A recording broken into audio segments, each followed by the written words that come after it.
Actually, this is really interesting. I'm an Irish guy living in England, working for a Russian franchise that sells in Italian food types, mainly into the Middle East. So there you go. That's international business for you, and it's quite exciting. So I just have a little play with this, see if this works.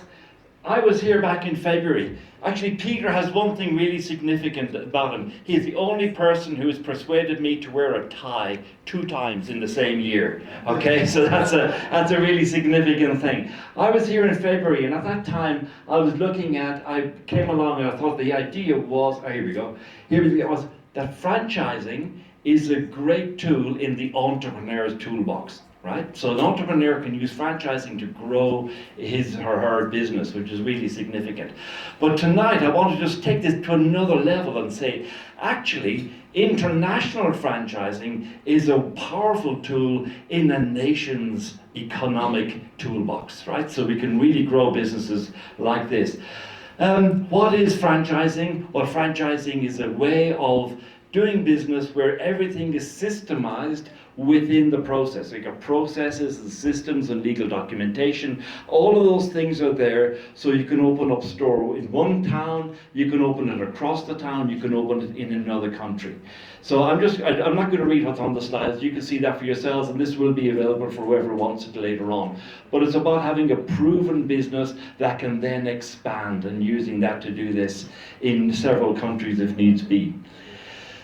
By and large, we look at franchising, and it's often an inbound thing. Peter and I walked around the shopping mall yesterday, and I was saying, that's a franchise, that's a franchise, that's a franchise. And these are all international brands that have come into the country. But then I also think, how can we take a franchise from Kenya, from right here in Nairobi, and take it externally into other countries, and we're back to creating that. These are brands that we all know. We've seen these brands around the place. It's not just food, and it's not just millions of dollars or millions of pounds or millions of shillings. Some of these are actually quite low entry level, and some of them are really high. See the top left-hand corner, Holiday Inn, several $1 million to open one of those. But then you have Coombe Mats down the bottom right-hand side, which is really small entry, but adding huge value to the community. A tiny touch on Dodo. Dodo started, let me tell you, we started in a place called Syktyvkar. Who has ever heard of Syktyvkar? Nobody, right? The Syktyvkar is in northern Russia. We opened our first pizza store 12 years ago under 2 meters of snow. Okay, we're now in 25 countries and 1,200 stores. So that's a rip-roaring success. So if we can do that from Syktyvkar, why can't you do that from Nairobi? It's perfectly possible. I'll move on to the next slide. If this works, here we go. Oh, here we go. One of the things we also did, success breeds success. We have several of our franchisees are almost maxed out in their city or in their market with the pizza concept. So we now created a second concept, which is a coffee concept. So they can now have coffee as well as pizza in the same city. So it means they can continue to grow and grow sustainably as they do that. So looking at this, a few stats, really big. Franchising is huge, and it's really big in certain countries. America dominates the landscape, the global landscape in terms of franchising. America is the one who dominates that. And it's not just in food, but it's in a whole pile of other things. Local to us here, we have also South Africa. South Africa has created a lot of really good concepts that have exported well, and a huge amount of people work in the franchising sector. Now, why is America a global leader? These are some of the key things here within franchising. And I'm saying this because I think franchising is very new, at least in terms of creating franchises, very new in our economy here in Kenya. But America dominates it. One of the key things, these are the key 3 reasons really, is good regulation. You know, we've been all saying that good fences make good neighbors. So if you've got good regulation, that's really good. It's a powerful way of being able to do this. Also, they're in multiple sectors. It's not just food. It's a whole pile of other things as well within there. Retail, we looked at Levi's yesterday. We looked at a whole pile of other small retailers, food retailers, and shoe shops and so forth. cleaning and maintenance, fitness, and there's a real drive for fitness within all the countries, and fitness combined with food. I talked to some people earlier about really amazing health foods that can be packaged here and sent to other countries around the world. They have a very deep international mindset within the United States, and that has grown even more since the arrival of software back in the 90s. All of that has now grown, so America has a real international flavor to what they're doing. But why international? Why is this important? And could Kenya become a global leader in international franchising? I believe it can. I think there are already some brands that are really, I've been here for about a week and I've been around looking at some brands. Let me look at these. Is Zach here? Zach, did you make it? Zach, could you stand up? Listen, who here likes a hamburger? Who in the house, who here likes a hamburger? If you want the best hamburger in Nairobi, Zach has the best hamburger. Up here we have a concept called bun and beef.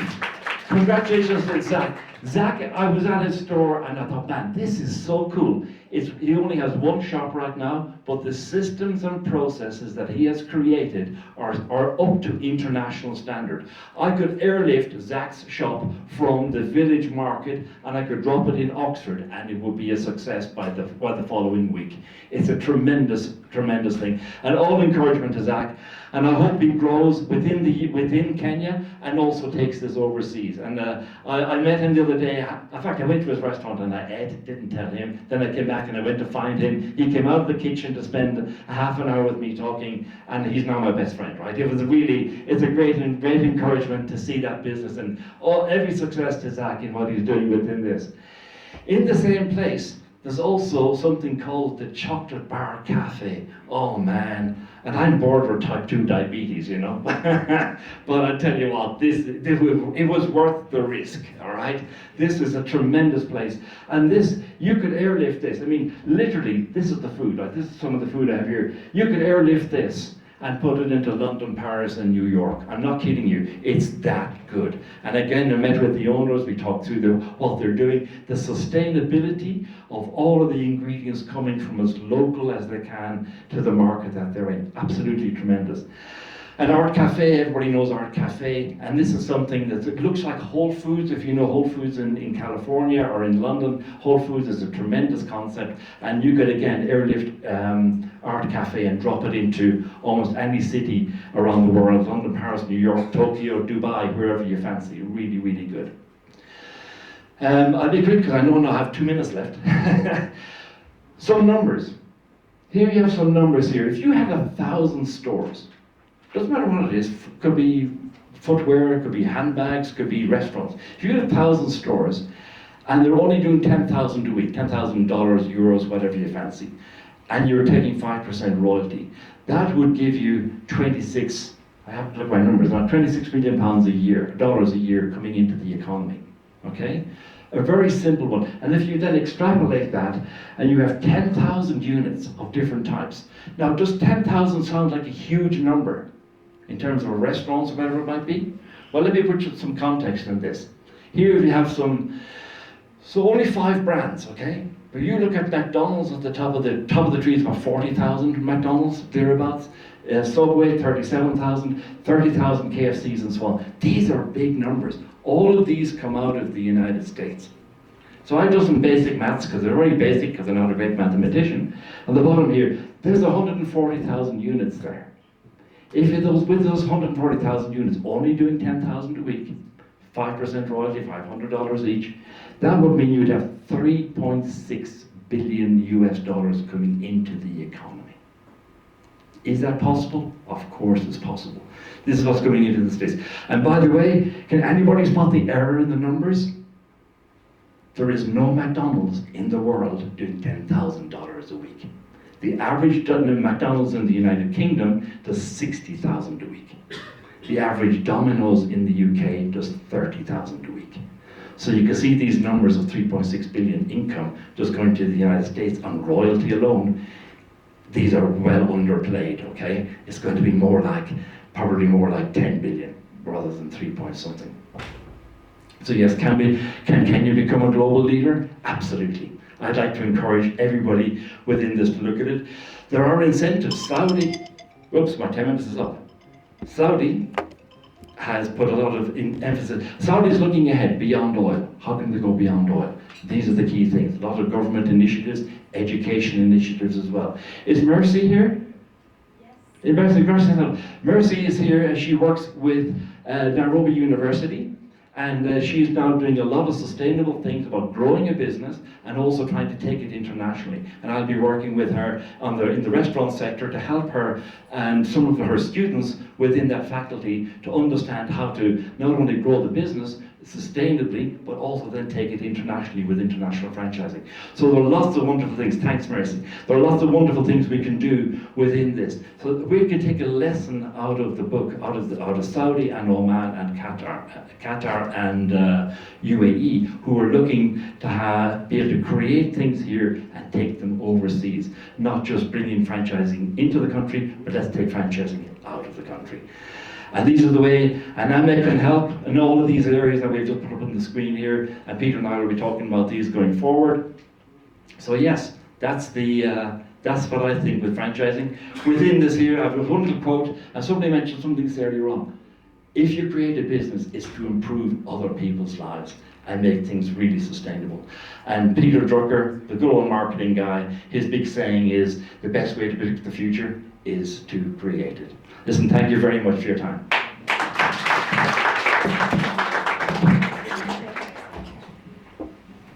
Another round of applause for Judy Sweeney.